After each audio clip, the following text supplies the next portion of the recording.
ഈശോമിശിഹായ്ക്ക് സ്തുതിയായിരിക്കട്ടെ. ക്രിസ്തുവിന്റെ സുവിശേഷം 1-ാം അധ്യായം. വചനം മനുഷ്യനായി. ആദിയിൽ വചനമുണ്ടായിരുന്നു, വചനം ദൈവത്തോടു കൂടെയായിരുന്നു, വചനം ദൈവമായിരുന്നു. അവൻ ആദിയിൽ ദൈവത്തോടു കൂടെയായിരുന്നു. സമസ്തവും അവനിലൂടെ ഉണ്ടായി, ഒന്നും അവനെ കൂടാതെ ഉണ്ടായിട്ടില്ല. അവനിൽ ജീവനുണ്ടായിരുന്നു, ആ ജീവൻ മനുഷ്യരുടെ വെളിച്ചമായിരുന്നു. ആ വെളിച്ചം ഇരുളിൽ പ്രകാശിക്കുന്നു, അതിനെ കീഴടക്കാൻ ഇരുളിന് കഴിഞ്ഞില്ല. ദൈവം അയച്ച ഒരു മനുഷ്യനുണ്ടായിരുന്നു, അവൻ്റെ പേര് യോഹന്നാൻ എന്നാണ്. അവൻ സാക്ഷ്യത്തിനായി വന്നു, വെളിച്ചത്തിന് സാക്ഷ്യം നൽകാൻ, അവൻ വഴി എല്ലാവരും വിശ്വസിക്കാൻ. അവൻ വെളിച്ചമായിരുന്നില്ല, വെളിച്ചത്തിന് സാക്ഷ്യം നൽകാൻ വന്നവനാണ്.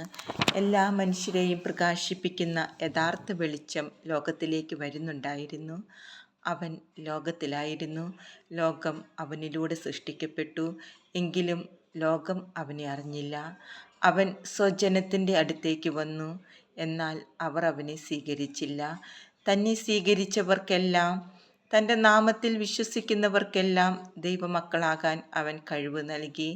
അവർ ജനിച്ചത് രക്തത്തിൽ നിന്നോ ശാരീരികാഭിലാഷത്തിൽ നിന്നോ പുരുഷൻ്റെ ഇച്ഛയിൽ നിന്നോ അല്ല, ദൈവത്തിൽ നിന്നത്രേ. വചനം മാംസമായി നമ്മുടെ ഇടയിൽ വസിച്ചു, അവൻ്റെ മഹത്വം നമ്മൾ ദർശിച്ചു. കൃപയും സത്യവും നിറഞ്ഞതും പിതാവിൻ്റെ ഏകജാതൻ്റേതുമായ മഹത്വം. യോഹന്നാൻ അവന് സാക്ഷ്യം നൽകിക്കൊണ്ട് വിളിച്ചു പറഞ്ഞു, ഇവനെപ്പറ്റിയാണ് ഞാൻ പറഞ്ഞത്. എൻ്റെ പിന്നാലെ വരുന്നവൻ എന്നേക്കാൾ വലിയവനാണ്, കാരണം എനിക്ക് മുൻപ് തന്നെ അവനുണ്ടായിരുന്നു. അവൻ്റെ പൂർണ്ണതയിൽ നിന്ന് നാമെല്ലാം കൃപയ്ക്കുമേൽ കൃപ സ്വീകരിച്ചിരിക്കുന്നു. എന്തുകൊണ്ടെന്നാൽ നിയമം മോശ വഴി നൽകപ്പെട്ടു, കൃപയും സത്യവുമാകട്ടെ യേശുക്രിസ്തു വഴി ഉണ്ടായി. ദൈവത്തെ ആരും ഒരിക്കലും കണ്ടിട്ടില്ല. പിതാവുമായി ഗാഢബന്ധം പുലർത്തുന്ന ദൈവം തന്നെയായ ഏകജാതനാണ് അവിടുത്തെ വെളിപ്പെടുത്തിയത്. സ്നാപക യോഹന്നാൻ്റെ സാക്ഷ്യം. നീ ആരാണ് എന്ന് ചോദിക്കാൻ യഹൂദർ ജെറുസലേമിൽ നിന്ന് പുരോഹിതന്മാരെയും ലേവ്യരെയും അയച്ചപ്പോൾ യോഹന്നാൻ്റെ സാക്ഷ്യം ഇതായിരുന്നു, ഞാൻ ക്രിസ്തുവല്ല. അവൻ അസന്നിഗ്ധമായി പ്രഖ്യാപിച്ചു. അവർ ചോദിച്ചു, എങ്കിൽ പിന്നെ നീ ആരാണ്? ഏലിയായോ? അല്ല എന്ന് അവൻ പ്രതിവചിച്ചു. അവർ വീണ്ടും ചോദിച്ചു, എങ്കിൽ നീ പ്രവാചകനാണോ? അല്ല എന്ന് അവൻ മറുപടി നൽകി. അവർ വീണ്ടും ചോദിച്ചു, അങ്ങനെയെങ്കിൽ നീ ആരാണ്?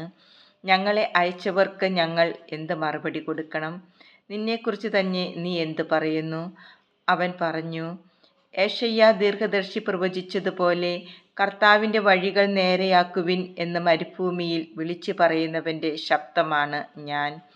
ഫരിസേയരാണ് അവരെ അയച്ചത്. അവർ അവനോട് ചോദിച്ചു, നീ ക്രിസ്തുവോ ഏലിയായോ പ്രവാചകനോ അല്ലെങ്കിൽ പിന്നെ സ്നാനം നൽകാൻ കാരണമെന്ത്? യോഹന്നാൻ പറഞ്ഞു, ഞാൻ ജലം കൊണ്ട് സ്നാനം നൽകുന്നു, എന്നാൽ നിങ്ങൾ അറിയാത്ത ഒരുവൻ നിങ്ങളുടെ മധ്യേ നിൽപ്പുണ്ട്. എൻ്റെ പിന്നാലെ വരുന്ന അവൻ്റെ ചെരുപ്പിൻ്റെ വാറഴിക്കുവാൻ പോലും ഞാൻ യോഗ്യനല്ല.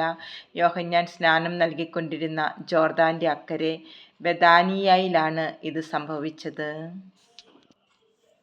ദൈവത്തിൻ്റെ കുഞ്ഞാട്. അടുത്ത ദിവസം യേശു തൻ്റെ അടുത്തേക്ക് വരുന്നത് കണ്ട് അവൻ പറഞ്ഞു, ഇതാ ലോകത്തിൻ്റെ പാപം നീക്കുന്ന ദൈവത്തിൻ്റെ കുഞ്ഞാട്. എൻ്റെ പിന്നാലെ വരുന്നവൻ എന്നേക്കാൾ വലിയവനാണെന്ന് ഞാൻ പറഞ്ഞത് ഇവനെ പറ്റിയാണ്. കാരണം എനിക്ക് മുമ്പ് തന്നെ ഇവനുണ്ടായിരുന്നു, ഞാനും ഇവനെ അറിഞ്ഞിരുന്നില്ല.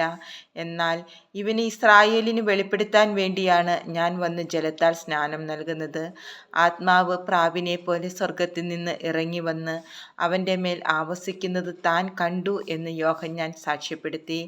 ഞാൻ അവനെ അറിഞ്ഞിരുന്നില്ല, എന്നാൽ ജലം കൊണ്ട് സ്നാനം നൽകാൻ എന്നെ അയച്ചവൻ എന്നോട് പറഞ്ഞിരുന്നു, ആത്മാവ് ഇറങ്ങി വന്ന് ആരുടെ മേൽ ആവസിക്കുന്നത് നീ കാണുന്നുവോ, അവനാണ് പരിശുദ്ധാത്മാവ് കൊണ്ട് സ്നാനം നൽകുന്നവൻ. ഞാൻ അത് കാണുകയും ഇവൻ ദൈവപുത്രനാണ് എന്ന് സാക്ഷ്യപ്പെടുത്തുകയും ചെയ്തിരിക്കുന്നു. ആദ്യ ശിഷ്യന്മാർ. അടുത്ത ദിവസം യോഹന്നാൻ തൻ്റെ ശിഷ്യന്മാരിൽ 2 പേരോട് കൂടെ നിൽക്കുമ്പോൾ യേശു നടന്നു വരുന്നത് കണ്ട് പറഞ്ഞു, ഇതാ ദൈവത്തിൻ്റെ കുഞ്ഞാട്. അവൻ പറഞ്ഞത് കേട്ട് ആ 2 ശിഷ്യന്മാർ യേശുവിനെ അനുഗമിച്ചു. യേശു തിരിഞ്ഞ് അവർ തൻ്റെ പിന്നാലെ വരുന്നത് കണ്ട് ചോദിച്ചു, നിങ്ങൾ എന്തന്വേഷിക്കുന്നു? അവർ ചോദിച്ചു, റബ്ബി, ഗുരു എന്നാണ് ഇതിനർത്ഥം. അങ്ങ് എവിടെയാണ് വസിക്കുന്നത്? അവൻ പറഞ്ഞു, വന്ന് കാണുക.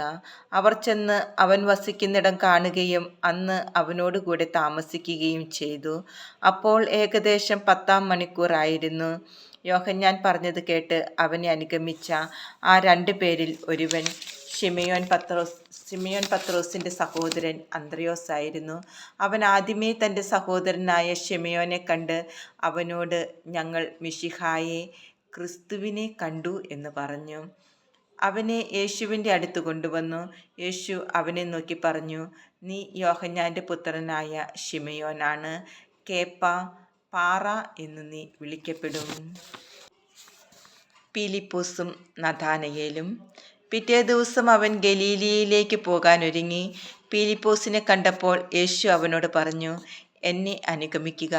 പീലിപ്പോസ് അന്ത്രയോസിൻ്റെയും പത്രോസിൻ്റെയും പട്ടണമായ ബെത്സയിദായിൽ നിന്നുള്ളവനായിരുന്നു.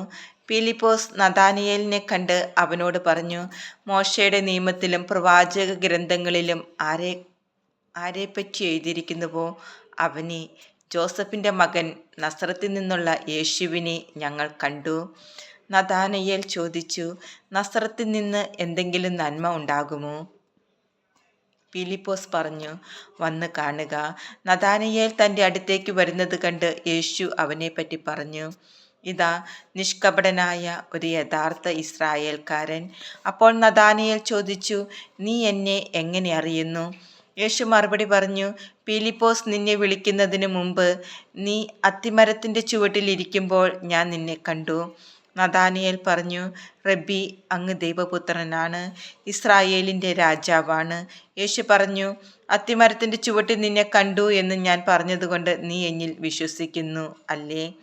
എന്നാൽ ഇതിനേക്കാൾ വലിയ കാര്യങ്ങൾ നീ കാണും.